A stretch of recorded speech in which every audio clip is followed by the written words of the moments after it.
P. Farewell Address to the Nation. Published in the American Daily Advertiser, September 19, 1796. George Washington. Friends and citizens. The period for a new election of a citizen to administer the executive government of the United States being not far distant, and the time actually arrived when your thoughts must be employed in designating the person who is to be clothed with that important trust, it appears to me proper, especially as it may conduce to a more distinct expression of the public voice, that I should now apprise you of the resolution I have formed, to decline being considered among the number of those out of whom a choice is to be made.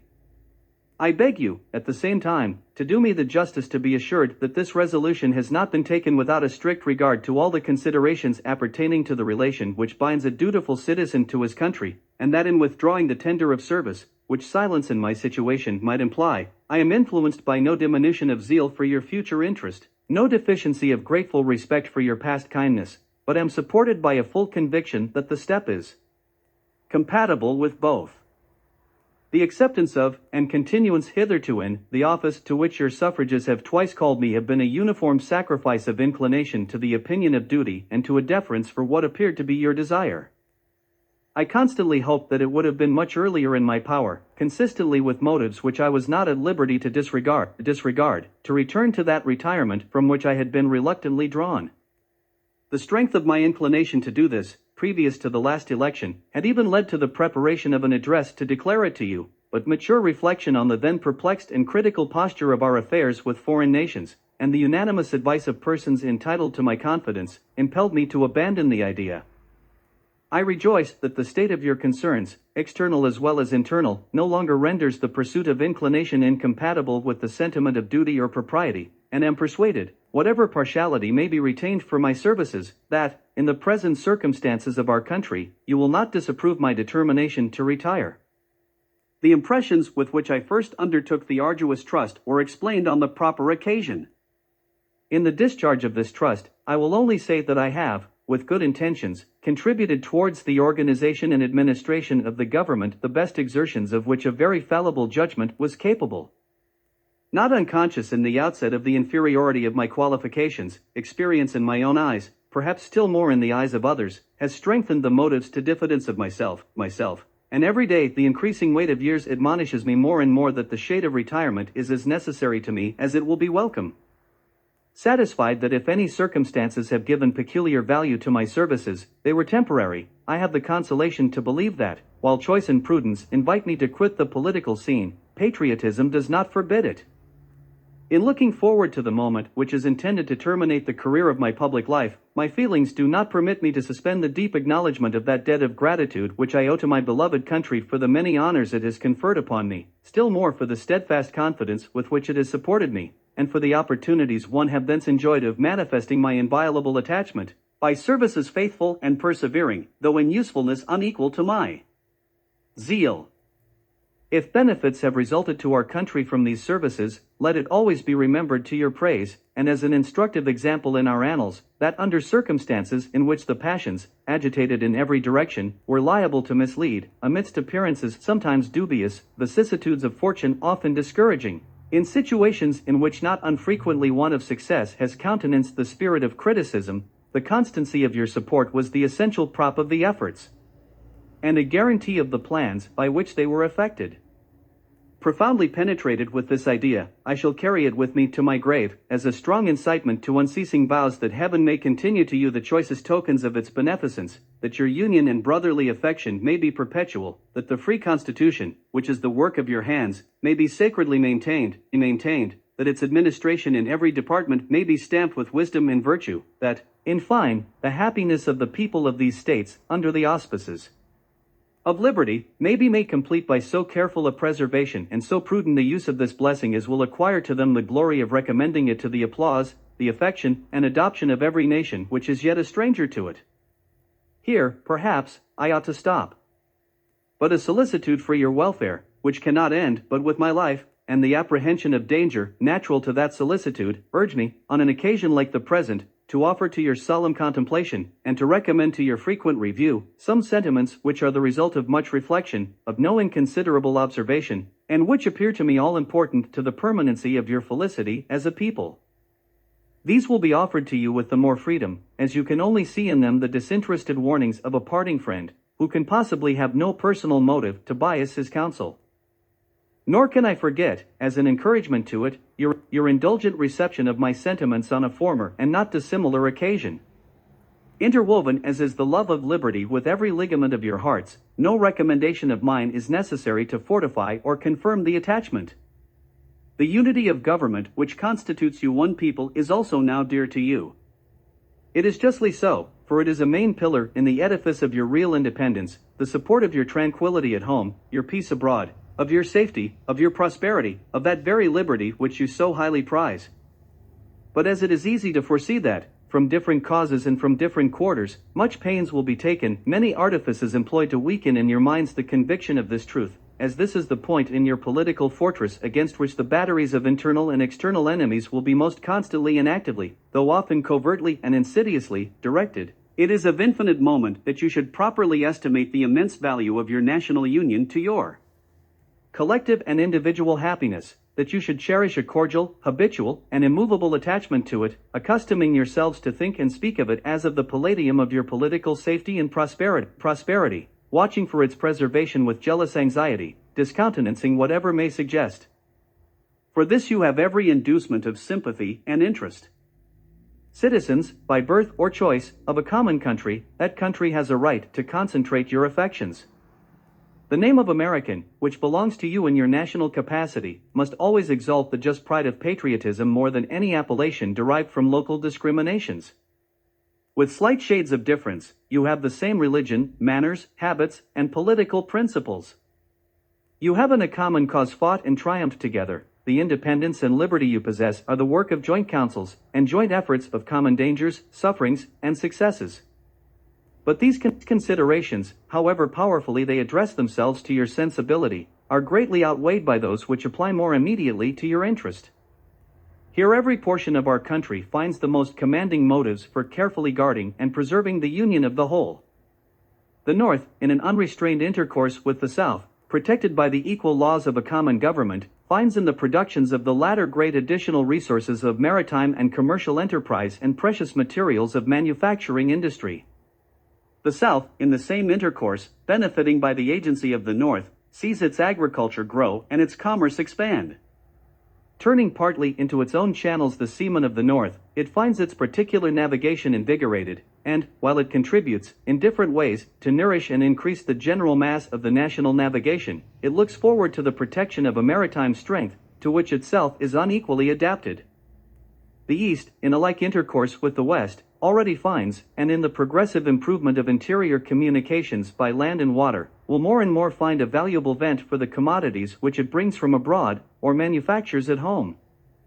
The West derives from the East supplies requisite to its growth and comfort, and, what is perhaps of still greater consequence, it must of necessity owe the secure enjoyment of indispensable outlets for its own productions to the weight, influence, and the future maritime strength of the Atlantic side of the Union, directed by an indissoluble community of interest as one nation. Any other tenure by which the West can hold this essential advantage, whether derived from its own separate strength, or from an apostate and unnatural connection with any foreign power, must be intrinsically precarious. While, then, every part of our country thus feels an immediate and particular interest in union, all the parts combined cannot fail to find in the united mass of means and efforts greater strength, greater resource, proportionably greater security from external danger, a less frequent interruption of their peace by foreign nations, and, what is of inestimable value, they must derive from union an exemption from those broils and wars between themselves, which so frequently afflict neighboring countries not tied together by the same governments, which their own rivalships alone would be sufficient to produce, but which opposite foreign alliances, attachments, and intrigues would stimulate and embitter. Hence, likewise, they will avoid the necessity of those overgrown military establishments which, under any form of government, are inauspicious to liberty, and which are to be regarded as particularly hostile to republican liberty. In this sense it is that your union ought to be considered as a main prop of your liberty, and that the love of the one ought to endear to you the preservation of the other. These considerations speak a persuasive language to every reflecting and virtuous mind, and exhibit the continuance of the Union as a primary object of patriotic desire. Is there a doubt whether a common government can embrace so large a sphere? Let experience solve it. To listen to mere speculation in such a case were criminal. We are authorized to hope that a proper organization of the whole with the auxiliary agency of governments for the respective subdivisions will afford a happy issue to the experiment. It is well worth a fair and full experiment. With such powerful and obvious motives to union, affecting all parts of our country, while experience shall not have demonstrated its impracticability, there will always be reason to distrust the patriotism of those who in any quarter may endeavor to weaken its bands. In contemplating the causes which may disturb our union, it occurs as matter of serious concern that any ground should have been furnished for characterizing parties by geographical discriminations, northern and southern, Atlantic and western, whence designing men may endeavor to excite a belief that there is a real difference of local interests and views. One of the expedients of party to acquire influence within particular districts is to misrepresent the opinions and aims of other districts. You cannot shield yourselves too much against the jealousies and heartburnings which spring from these misrepresentations. They tend to render alien to each other those who ought to be bound together by fraternal affection. The inhabitants of our western country have lately had a useful lesson on this head. They have seen, in the negotiation by the executive, and in the unanimous ratification by the Senate of the treaty with Spain, and in the universal satisfaction at that event, throughout the United States, a decisive proof how unfounded were the suspicions propagated among them of a policy in the general government and in the Atlantic states unfriendly to their interests in regard to the Mississippi. They have been witnesses to the formation of two treaties, that with Great Britain and that with Spain, which secure to them everything they could desire, in respect to our foreign relations, towards confirming their prosperity. Will it not be their wisdom to rely for the preservation of these advantages on the union by which they were procured? Will they not henceforth be deaf to those advisers, if such there are, who would sever them from their brethren and connect them with aliens? To the efficacy and permanency of your union, a government for the whole is indispensable. No alliance, however strict, between the parts can be an adequate substitute. They must inevitably experience the infractions and interruptions which all alliances in all times have experienced. Sensible of this momentous truth, you have improved upon your first essay, by the adoption of a constitution of government better calculated than your former for an intimate union, and for the efficacious management of your common concerns. This government, the offspring of our own choice, uninfluenced and unawed, adopted upon full investigation and mature deliberation, completely free in its principles, in the distribution of its powers, uniting security with energy, and containing within itself a provision for its own amendment, has a just claim to your confidence and your support. Respect for its authority, compliance with its laws, acquiescence in its measures, are duties enjoined by the fundamental maxims of true liberty. The basis of our political systems is the right of the people to make and to alter their constitutions of government. But the constitution which at any time exists, till changed by an explicit and authentic act of the whole people, is sacredly obligatory upon all. The very idea of the power and the right of the people to establish government presupposes the duty of every individual to obey the established government. All obstructions to the execution of the laws, all combinations and associations, under whatever plausible character, with the real design to direct, control, counteract, or the regular deliberation and action of the constituted authorities, are destructive of this fundamental principle and of fatal tendency. They serve to organize faction, to give it an artificial and extraordinary force, to put, in the place of the delegated will of the nation, the will of a party, often a small but artful and enterprising minority of the community, and, according to the alternate triumphs of different parties, to make the public administration the mirror of the ill-concerted and incongruous projects of faction, rather than the organ of consistent and wholesome plans digested by common councils and modified by mutual interests. However combinations or associations of the above description may now and then answer popular ends, they are likely, in the course of time and things, to become potent engines, by which cunning, ambitious, and unprincipled men will be enabled to subvert the power of the people and to usurp for themselves the reins of government, destroying afterwards the very engines which have lifted them to unjust dominion. Towards the preservation of your government, and the permanency of your present happy state, it is requisite, not only that you steadily discountenance irregular oppositions to its acknowledged authority, but also that you resist with care the spirit of innovation upon its principles, however specious the pretexts. One method of assault may be to effect, in the forms of the Constitution, alterations which will impair the energy of the system, and thus to undermine what cannot be directly overthrown.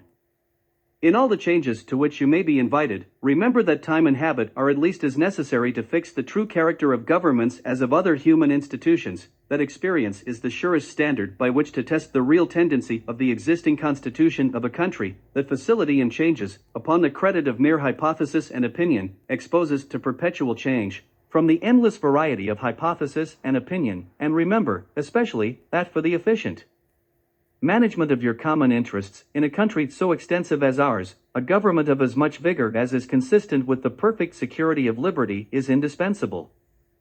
Liberty itself will find in such a government, with powers properly distributed and adjusted, its surest guardian. It is, indeed, little else than a name, where the government is too feeble to withstand the enterprises of faction, to confine each member of the society within the limits prescribed by the laws, and to maintain all in the secure and tranquil enjoyment of the rights of person and property. I have already intimated to you the danger of parties in the state, with particular reference to the founding of them on geographical discriminations.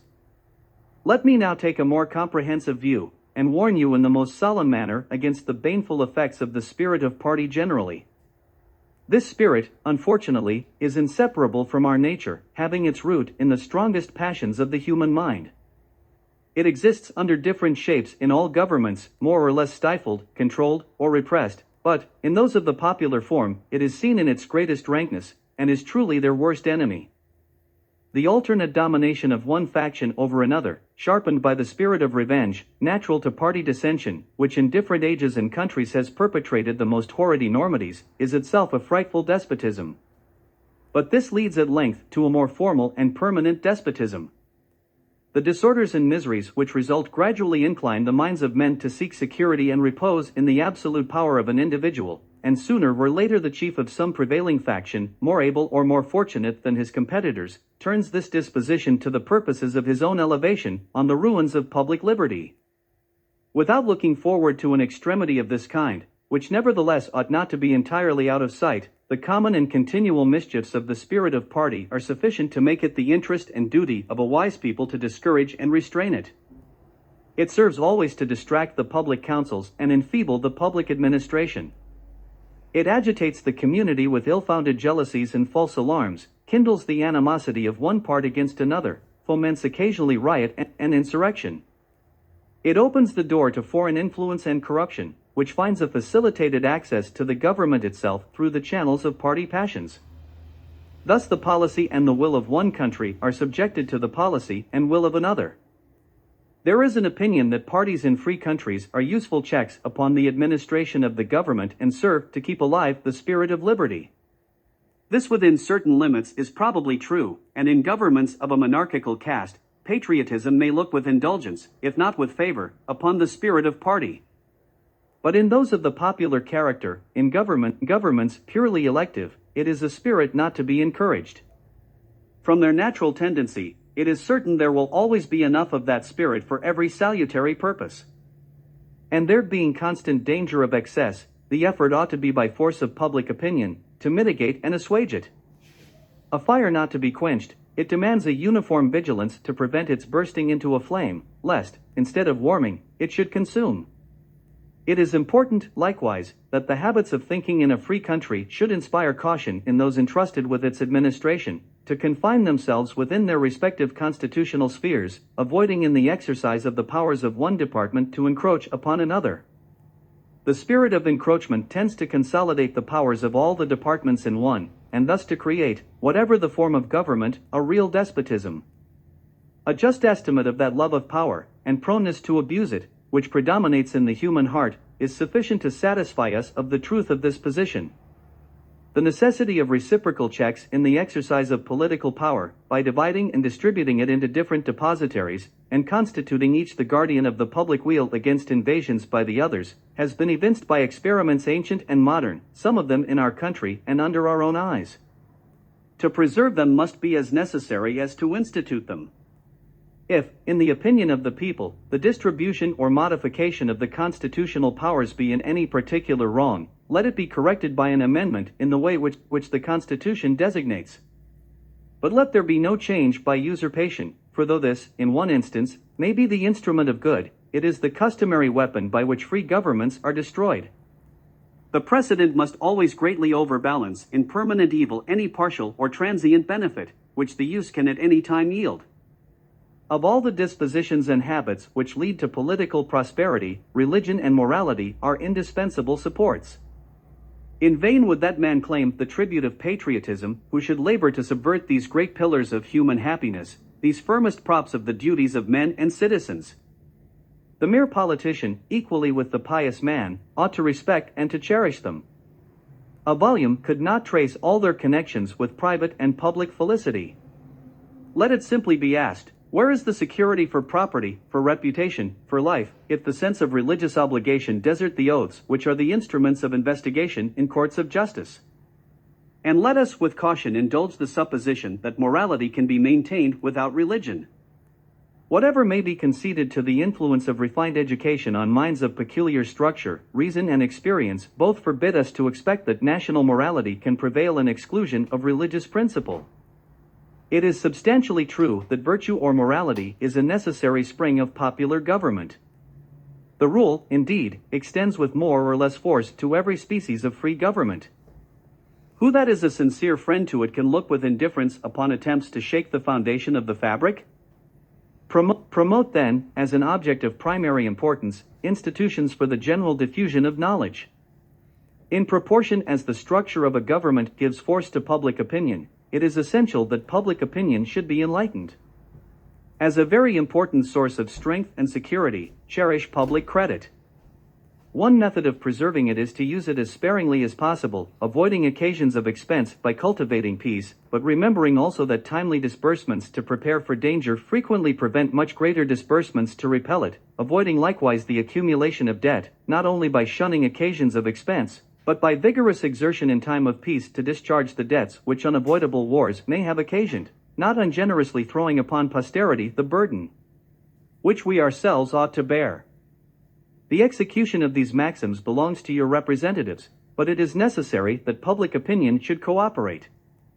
To facilitate to them the performance of their duty, it is essential that you should practically bear in mind that towards the payment of debts there must be revenue, that to have revenue there must be taxes, that no taxes can be devised which are not more or less inconvenient and unpleasant, that the intrinsic embarrassment, inseparable from the selection of the proper objects, which is always a choice of difficulties, ought to be a decisive motive for a candid construction of the conduct of the government in making it, and for a spirit of acquiescence in the measures for obtaining revenue, which the public exigencies may at any time dictate. Observe good faith and justice towards all nations, cultivate peace and harmony with all. Religion and morality enjoin this conduct, and can it be that good policy does not equally enjoin it? 7. It will be worthy of a free, enlightened, and at no distant period, a great nation, to give to mankind the magnanimous and too novel example of a people always guided by an exalted justice and benevolence. Who can doubt that, in the course of time and things, the fruits of such a plan would richly repay any temporary advantages which might be lost by a steady adherence to it? Can it be that Providence has not connected the permanent felicity of a nation with its virtue? The experiment, at least, is recommended by every sentiment which ennobles human nature. Alas! Is it rendered impossible by its vices? In the execution of such a plan, nothing is more essential than that permanent, inveterate antipathies against particular nations, and passionate attachments for others, should be excluded, and that, in place of them, just inamicable feelings towards all should be cultivated. The nation which indulges towards another a habitual hatred or a habitual fondness is in some degree a slave. It is a slave to its animosity or to its affection, either of which is sufficient to lead it astray from its duty and its interest. Antipathy in one nation against another disposes each more readily to offer insult and injury, to lay hold of slight causes of umbrage, and to be haughty and intractable when accidental or trifling occasions of dispute occur. Hence, frequent collisions, obstinate, envenomed, and bloody contests. The nation, prompted by ill will and resentment, sometimes impels to war the government, contrary to the best calculations of policy. The government sometimes participates in the national propensity, and adopts through passion what reason would reject, At other times it makes the animosity of the nation subservient to projects of hostility instigated by pride, ambition, and other sinister and pernicious motives. The peace often, sometimes perhaps the liberty, of nations, has been the victim. So likewise, a passionate attachment of one nation for another produces a variety of evils. Sympathy for the favored nation, facilitating the illusion of an imaginary common interest in cases where no real common interest exists, and infusing into one the enmities of the other, betrays the former into a participation in the quarrels and wars of the latter without adequate inducement or justification. It leads also to concessions to the favored nation of privileges denied to others, which is apt doubly to injure the nation making the concessions, by unnecessarily parting with what ought to have been retained, and by exciting jealousy, ill will, and a disposition to retaliate, in the parties from whom equal privileges are withheld.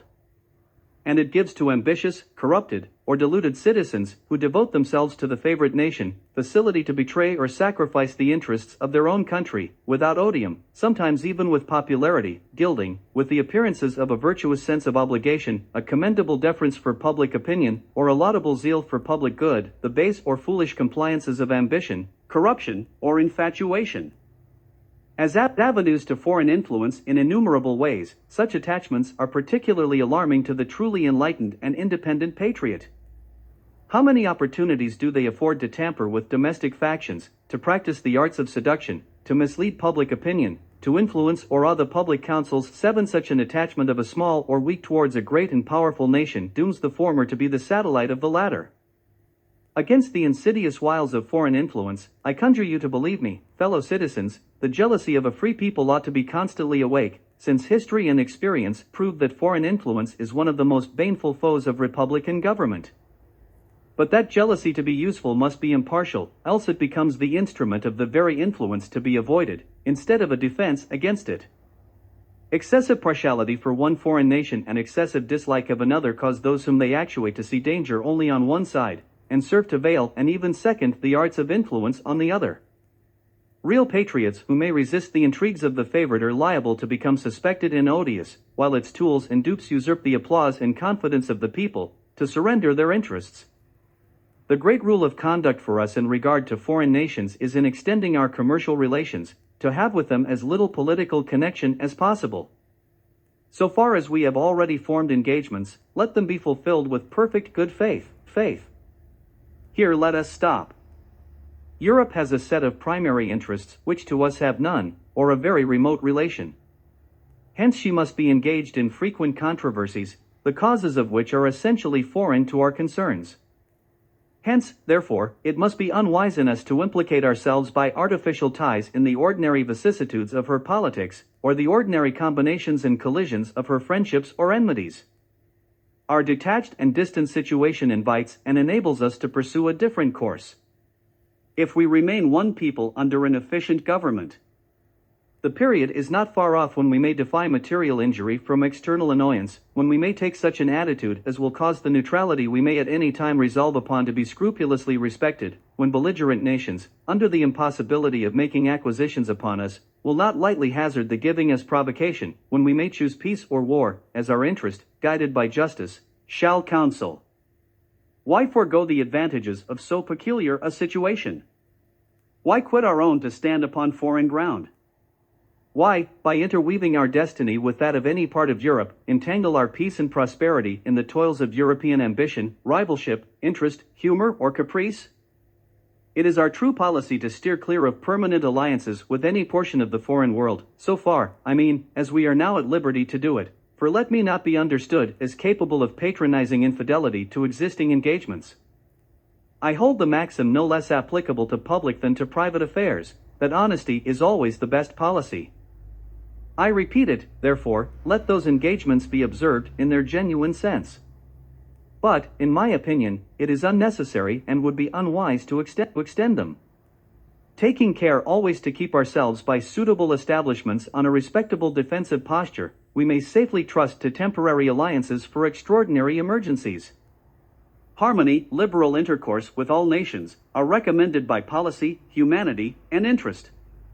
But even our commercial policy should hold an equal and impartial hand, neither seeking nor granting exclusive favors or preferences, consulting the natural course of things, diffusing and diversifying by gentle means the streams of commerce, but forcing nothing, establishing, with powers so disposed, in order to give trade a stable course, to define the rights of our merchants, and to enable the government to support them, conventional rules of intercourse, the best that present circumstances and mutual opinion will permit, but temporary, and liable to be from time to time abandoned or varied, as experience and circumstances shall dictate, constantly keeping in view that it is folly in one nation to look for disinterested favors from another, that it must pay with a portion of its independence for whatever it may accept under that character, that, by such acceptance, it may place itself in the condition of having given equivalents for nominal favors, and yet of being reproached with ingratitude for not giving more. It is an illusion, which experience must cure, which a just pride ought to discard. In offering to you, my countrymen, these counsels of an old and affectionate friend, I dare not hope they will make the strong and lasting impression I could wish, that they will control the usual current of the passions, or prevent our nation from running the course which has hitherto marked the destiny of nations. But, if I may even flatter myself that they may be productive of some partial benefit, some occasional good, that they may now and then recur to moderate the fury of party spirit, to warn against the mischiefs of foreign intrigue, to guard against the impostures of pretended patriotism, this hope will be a full recompense for the solicitude for your welfare, by which they have been dictated. How far in the discharge of my official duties I have been guided by the principles which have been delineated, the public records and other evidences of my conduct must witness to you and to the world. To myself, the assurance of my own conscience is, that I have at least believed myself to be guided by them. In relation to the still subsisting war in Europe, my proclamation of the 22nd of April, I 793, is the index of my plan. Sanctioned by your approving voice, and by that of your representatives in both houses of Congress, the spirit of that measure has continually governed me, uninfluenced by any attempts to deter or divert me from it. After deliberate examination, with the aid of the best lights I could obtain, I was well satisfied that our country, under all the circumstances of the case, had a right to take, and was bound in duty and interest to take, a neutral position. Having taken it, I determined, as far as should depend upon me, to maintain it, with moderation, perseverance, and firmness.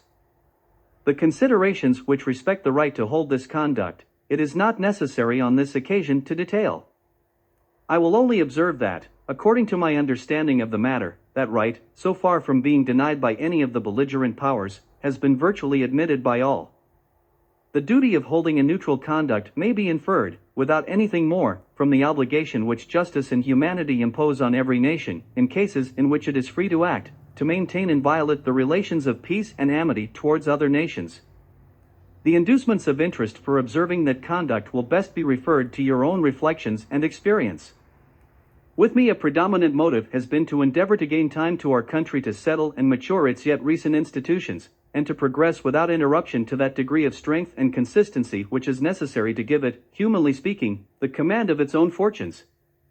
Though, in reviewing the incidents of my administration, I am unconscious of intentional error, I am nevertheless too sensible of my defects not to think it probable that I may have committed many errors. Whatever they may be, I fervently beseech the Almighty to avert or mitigate the evils to which they may tend. I shall also carry with me the hope that my country will never cease to view them with indulgence, and that, after 45 years of my life dedicated to its service with an upright zeal, the faults of incompetent abilities will be consigned to oblivion, as myself must soon be to the mansions of rest. Relying on its kindness in this as in other things, and actuated by that fervent love towards it, which is so natural to a man who views in it the native soil of himself and his progenitors for several generations, I anticipate with pleasing expectation that retreat in which I promise myself to realize, without alloy, the sweet enjoyment of partaking, in the midst of my fellow citizens, the benign influence of good laws under a free government, the ever-favorite object of my heart, and the happy reward, as I trust, of our mutual cares, labors, and dangers.